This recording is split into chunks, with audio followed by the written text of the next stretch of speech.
often catch it moving, all on its own. After being asked repeatedly by viewers, she decided to point a camera at the doll and live stream the entire thing. Around an hour in, with skeptical viewers watching closely, there was a bit of movement. Watch closely.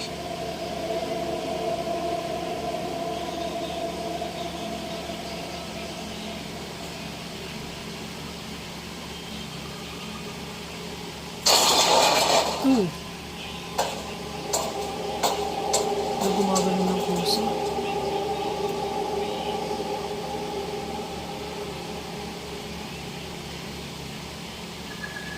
Bali yung kumuha nito mukhang naka-live. Kaya ang daming reaction.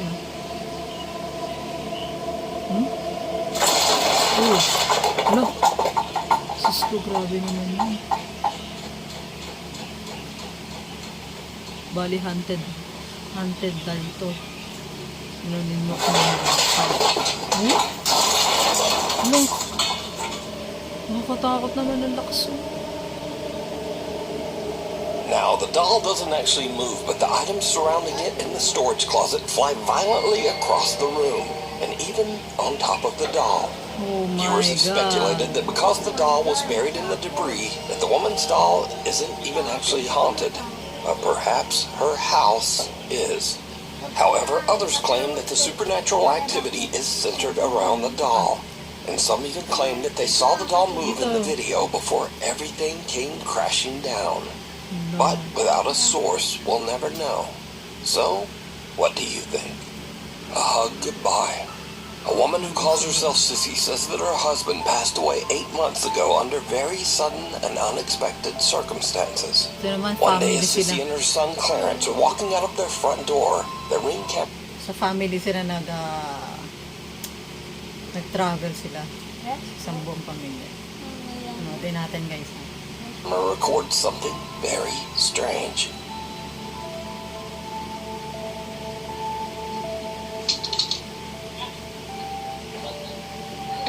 Here you go, Grandma. Come on. Let's go. May lugar to. I love what you. Dada! Upstairs, hugging me. Daddy hugging me. Oh, wait, hugging me? Oh, my parents. Okay. What, Daddy? That's what I was just about to ask. What did you say, bud? It's funny. Bababay siya sa father, sa daddy niya. Okay. Pero wala naman nakitang daddy. Now, Sissy posted the video because she thought it was just a little odd and kind of cute that her son was talking to his dad who passed away. She made no claims that the clip was paranormal, but when she posted the video online, viewers began to point out that there also seemed to be a strange voice in the clip. A voice that they thought might actually be the little boy's father, communicating from beyond. Now I'll enhance the audio and listen carefully just as little Clarence walks out of the door. Come on. Let's go. Let's go. Let's go.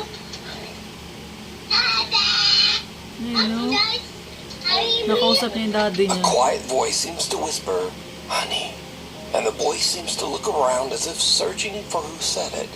Even stranger, he seems to think that it's the voice of his deceased father, and actually walks over as if his dad is standing nearby on the porch. The little boy says, "Daddy hugging me," and again a strange, quiet voice Papakita seems dun sa to bata. whisper back. Dada! Upstairs, hugging me. Daddy hugging me. Wawa naman yung baby. Wala na yung daddy niya. Daddy hugging me. Oh, wait. My parents. So did little Clarence actually encounter the spirit of his deceased dad, saying hello and giving him a quick hug? Clarence seems to think so. But as usual, you decide.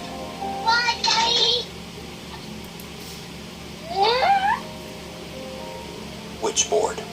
A woman is doing a Bali yung tatay niya nagpaparamdam dun sa bata. Nakikita nung bata pero hindi siya nakikita. Siyempre nung matatanda. Matanda, no? Paparamdam siya kasi. Siguro sudden lang yung pagkakawala ng tatay. Wala na tatay mo.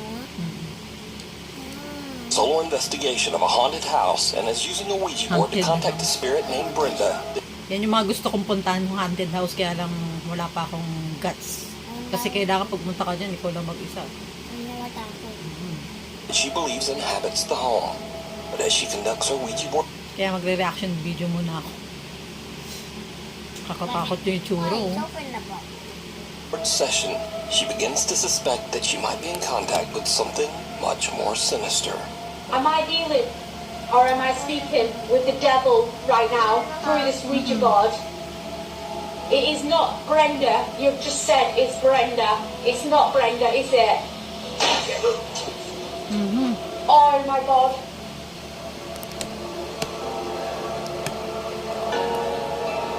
I'm trying to take deep breaths. Who am I communicating with, Mum? May gusto makipag-communicate sa kanya. Lakas ng loob ditong babaeng to, naglalaro ng Ouija board, siya lang mag-isa. Tapos sa abandoned place pa. Grabe. My nose is bleeding right now. Oh my God. The demon, it's trying to say. I've got no tissue, but my nose is bleeding right now. The board is moving. Grabe, nagdudugo yung ilong ng babae. Grabe. Tugo yung bahay. Grabe. Oh my God, right, that's it. I'm done. I'm off. I'm sorry, guys. She Nagmadali hears na, a umalis strange na. sound from the floor above her and her nose starts to bleed. But Bleed still, yung she ilong decides niya, to continue her session. Suddenly, the Ouija board flies off the table, and finally, she decides that she has had about enough. And she just gets out of there. A guy named Angelo decides to camp in a forest that is said to be haunted. He's a bit unnerved by the spooky surroundings, but nevertheless, he decides to try to contact any nearby spirits with a Ouija board. As you might expect, Gumamit din itong lalaki ng Ouija board sa gitna ng forest. Kakausapin, titingnan niya kung may makakausap siya dun sa lugar na yun. it did not go well. So na mga hindi nakakaalam or syempre sa atin lahat may dyan, common na tayo sa Ouija board. Pero hindi ko lang alam sa inyo kung naglalaro kayo. Ako hindi, personally. Ang Ouija board, ito yung mga portal na pwede kang makipag-usap sa mga spirits, sa mga gusto mong kausapin. Ay, naman. Ayan. Anong picture So, mo ako, ano Jill? natin yan. Anong picture mo ako, Okay. Jill? Anong picture mo ako? Oo, tama. Bakit meron siya ko? Nakita ka na? Oo. Ayan. Okay, I'm gonna end the session for a second, okay? I'm closing off the session. Start niya na makipag-usap. Ang lakas na loob na ng lalaking to. Bilib ako. Tapos nasa gitna pa siya ng forest.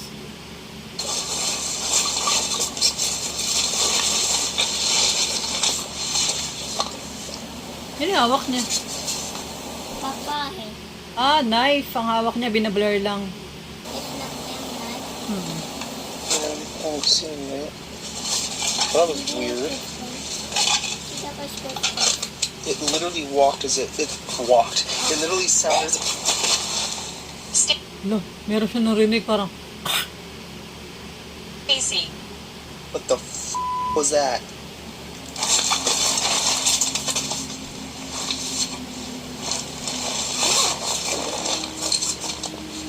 takot din siya eh. Nope. Ako personally, hindi ko alam kung makakaya ko yung ginagawa niya na nasa gitna ng forest, tapos meron kang, nagkakam ka dun mag-isa, tapos ngayon naglalaro ka pa ng Ouija board. Hindi ko alam. Siguro, siguro makakaya ko kung may kasama ko kahit isa. Yes po. No. That's. I don't know what the hell that was. I don't know if I want to know what the hell that was. What do I do? Honestly, I think I should probably leave. Yeah, let's. I think I'm gonna do that. Angelo begins to freak out from the strange sounds that seem to surround his tent and decides it's time to leave. Okay. Umalis na rin pala Exit is takot. just down that way. Ang that's a grabe really bad dadaanan. idea. Guys, ako hindi mo ako mapapalakad mag-isa dyan sa gitna na yun, tapos ang dilim-dilim. Hindi lakad ang gagawin ko dyan, takbo. Takot tayo. Okay. Wala yung mato. Ayun, oh. Ay! I just Ano yun? heard something made a sound in my ear. What the Nagtatatakbo na rin siya. was that? Para may sumusunod sa kanya. Nope. Let's just go. There's the exit. A guy named Brendan Castagnon says that he used a Ouija board in his house but didn't sign off properly at the end of the session. Ay, hindi Claims that siya after this, he nag-closing began to prayer. experience Alam ko kasi may strange prayer sa paranormal umpisa yan. incidents in his home. Alam ko, pag nakikita ko rin si Ed Calawag pag gumagawa ng ganyan, meron siyang orasyon. Tapos pagkatapos ng ginagawa niya rin niya, bago siya matapos sa ginagawa niya pakipag-usap sa mga spirits, kung meron man siya nakausap o wala, meron pa rin orasyon bago niya tapusin. Hindi basta-basta mong bibitawan yung Ouija board. Kailangan may proper process. One night he awakens to the sound of something moving around in the other room. He grabs his phone and starts to record. Parang sumunod ata sa kanya. Oh? Oo, may maingay dun sa niya. Sa bahay, sa labas.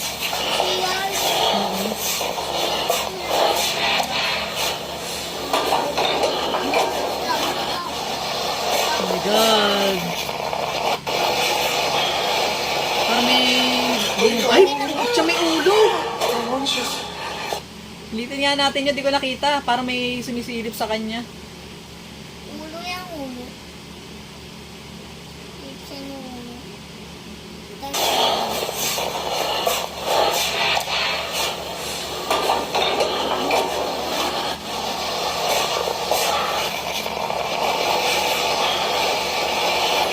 Ay, no!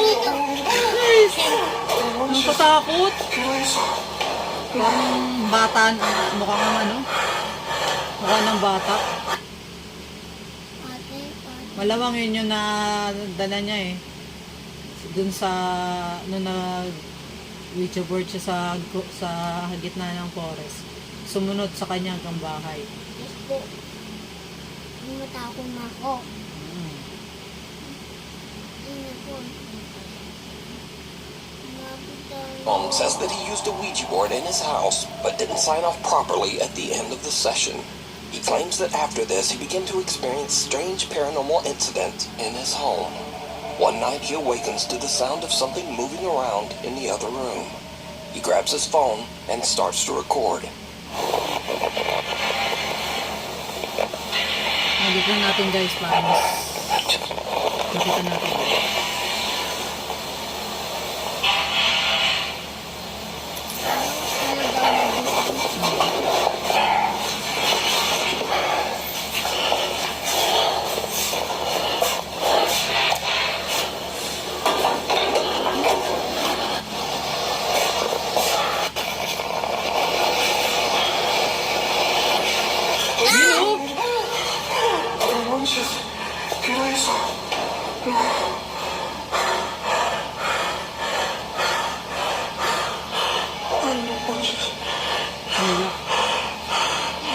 Grabe yung kilabot ko.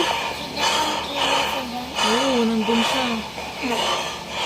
Sumunod sa kanyang gambahay. Ay! A strange pale face seems to Ayun, peek oh. around the corner, but when Brendan approaches, there's nothing there. Now terrified, he tries to retreat back to his room, but the door slams shut right in front of him. Brendan Castagnon says that after this incident, he never used the Ouija board again. And thankfully, the supernatural incidents in his home have slowly stopped occurring. Abandoned or not. A guy who calls himself Native Penguin was doing some urban exploring on the grounds of the Cherokee Heritage Center in Park Hill, Oklahoma. A collection of old buildings were built on the site of the former Cherokee Female Seminary, a boarding school for girls that burned to the ground in 1887. Suddenly, Native Penguin starts to hear something very strange. Shard, tiki. Am I tripping or is there something going on in here?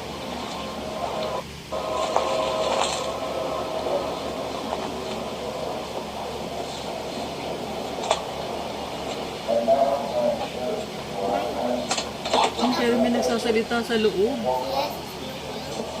Parang Jesus yung Marto. Parang may nagsasalita sa loob. Pero nakalaking pinto. Lang na pinto. Hindi Marto yung goose.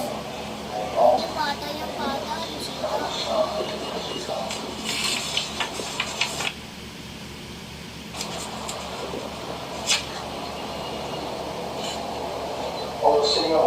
Oh? Walang tao may nagsasalita. Maaga pa yan, guys, ha?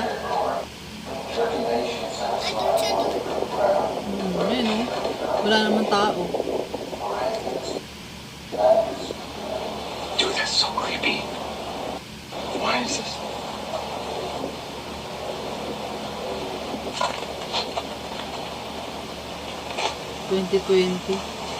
Even though the center has been closed down for years, there's an odd recorded message Why are you talking the bar?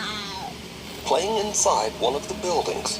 Native Penguin looks in the windows to try to figure out just what is going on.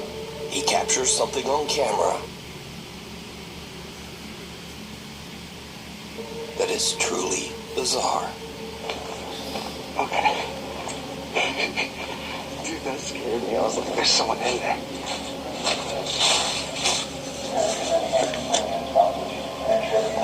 Oo, may nagsasalita.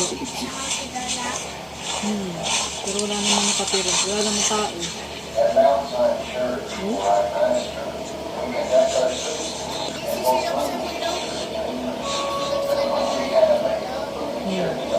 Some strange white apparition seems to glide by just behind the building's old wood stove and Oo, yun sa likod disappears. niya. Now, some viewers say it looks like a girl in a white gown, but what do you see? Did Native Penguin capture the spirit of one of the girls from the old burned school that once stood here? You decide. Lakas ng loob ni Kuya. Driven to the grave. A man named Mark Martin Farnan. Falco is on his daily walk around his neighborhood when he notices that a car has crashed through the fence of the local graveyard. He starts to film, and what he captures is absolutely unnerving.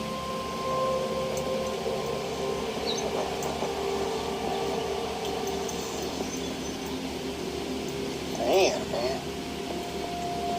People gotta learn to slow down.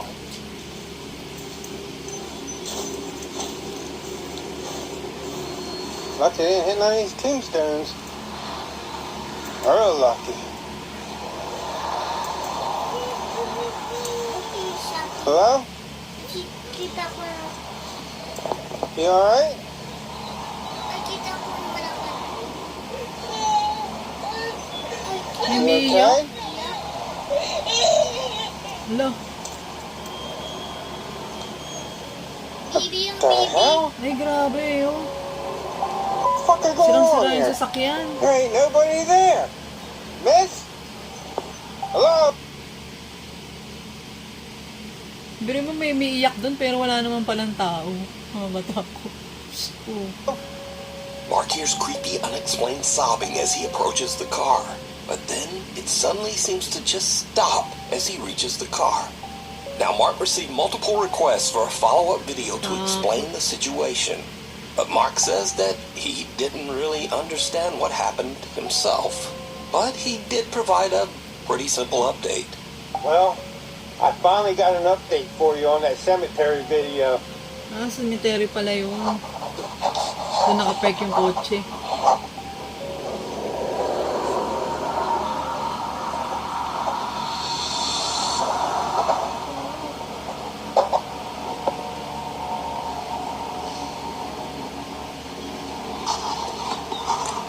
They fixed that fence.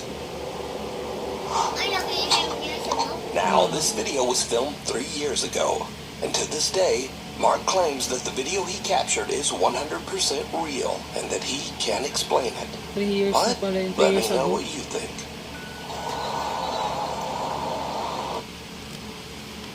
May iyak. Oh, You okay?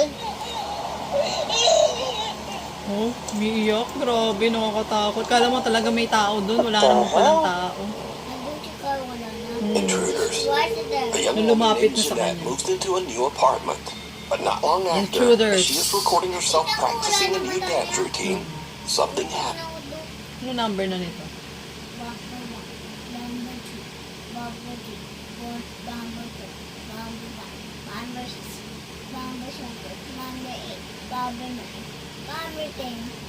Kita ko na And ito, Jeanette kuya, moves yung into mata a niya. new apartment.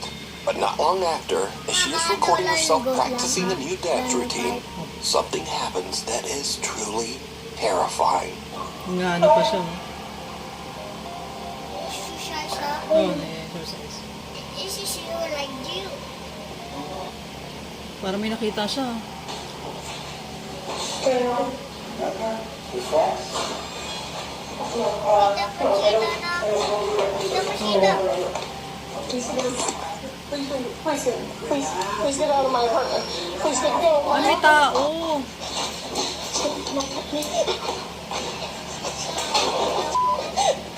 Luckily, Jeanette escapes unharmed. She calls the police and they check her apartment, but the intruder is no longer there. Jeanette says that the man was never caught. Nakakatakot yun. Bawa, walang kabog-kabog. Meron palang tao nakapasok sa bahay. Yes, Kala mo, ikaw lang mag-isa, yun pala may ibang tao na. yes. But it gets even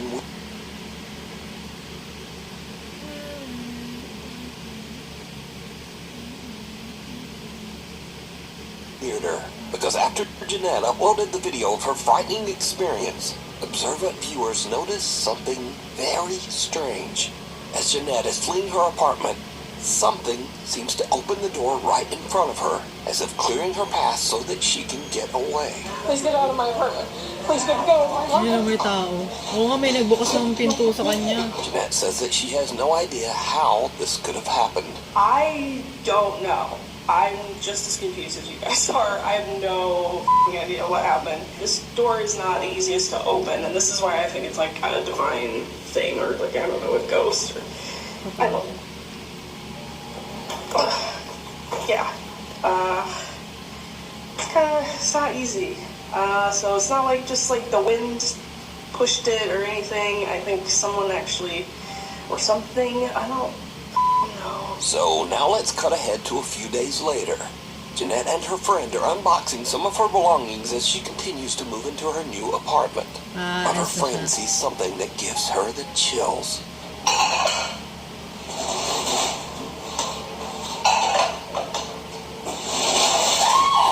Hala, She go? may sumigaw. She goes and is scared to him. Hala, may nakita na naman lalaki doon sa loob ng bedroom niya. Ibig sabihin, nagmumulto lang yun? Hindi pala talagang tao, ganun? Nakakatakot ah. Yung black? I saw a man in my bedroom. Kasama pala siya dyan. He was right there between the green table. No. Look at it. Nakita ko yung tao black.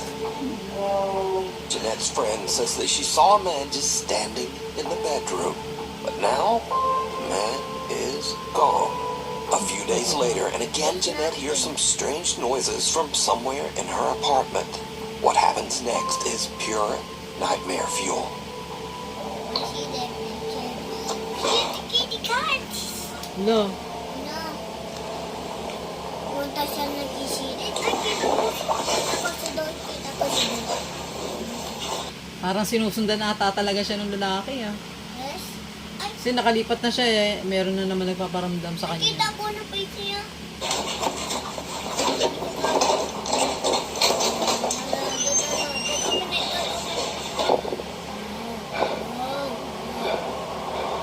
Stop, stop, stop. Yan na.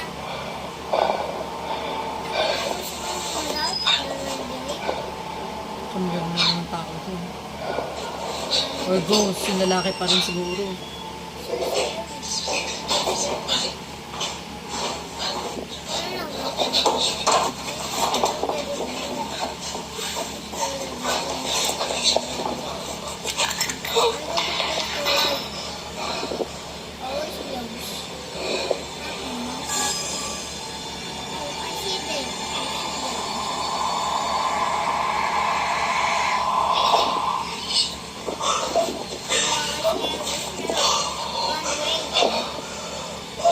Multo ata siya. Jeanette considers running out the front door, but instead she rushes into her nearby bedroom and grabs her pepper spray. But as she turns around, her blood runs cold as she sees something slowly make a deep imprint on her mattress, almost as if some spirit actually sits down on her bed. As she runs out of the room in fear, she turns, and the imprint on the bed is gone. Jeanette says that she is now terrified of the weird things going on in her new apartment. She says that friends have been staying with her until she can decide just what to do. Black Mass. A young woman named Olivia Conkle says this. Number 2 na guys, malapit na matapos. Kunti na lang. Very strange things have been happening at the apartment that she shares with her boyfriend. Doors in the apartment often just open and close all on their own.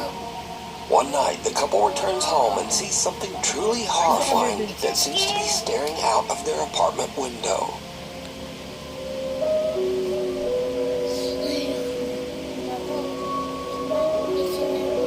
Wala, merong meron nakatayo dun sa may window nila, black. So bigla nawala. The couple looks around their apartment, but there's just nothing there. We're about to go in. I don't think I've ever been more scared in my life.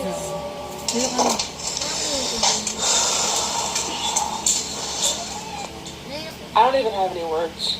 But the paranormal activity in their home seems to be getting worse every day. One night, Olivia is all alone when this happens.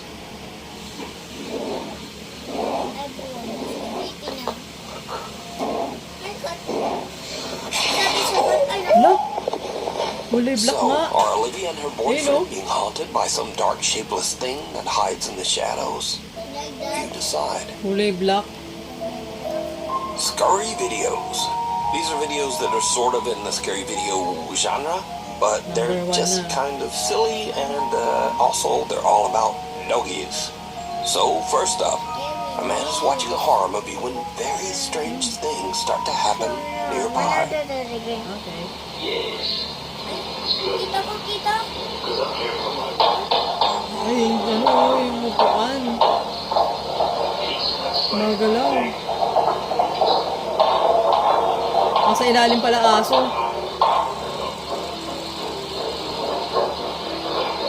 So yun, meron no?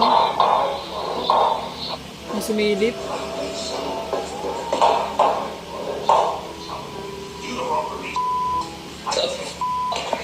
Bro, I'm literally watching a horror movie.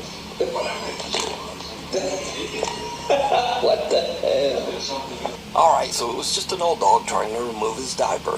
So But lang pala even yun. that's a little bit scary. Poor doggy. Next, a man leads his little French bulldog back inside his apartment building. But someone has just set up a spooky Halloween decoration at the end of the hallway. Ay, wait lang. Wait lang. Ay, kita ko yung silid siya. Dog looks back kind of like, nope, maybe you should go check that out alone. Haha. Napauna yung ari. Laki yung mata niya. Ay, laki yung mata niya. And this one, the caption says it all. Mga, If you now be scared, ano na mga aso be tong scared. video. Ay, yun ang aso na yung Oh, wait. nag-stop oh. Here, man. Kita niya yung aso. Ay, nakakatakot. And finally, a woman introduces her new doll to her cute little pug named Augie. Guys, namata ko na dog. Oo. Ayun ko. Ay, si dog for the toy. Tinawala na.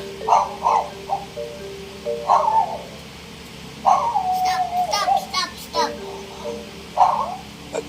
little dog sense something about the doll that we can't? Nah, probably not. Anyway, thanks for watching. Maybe like and subscribe. And hopefully I'll see you next time. Papa. So, dito ko natatapusin yung video na to. Oh, guys. So, Mama. ito, ano lang to, experiment to dun sa Mama, demigos lang. sa channel ko kung magiging okay itong ganito na Yes. ma- Guys. reaction video ko. No? So, don't forget to like, share, and subscribe, and hit the notification bell para maging update kayo sa mga susunod ko videos. Bye!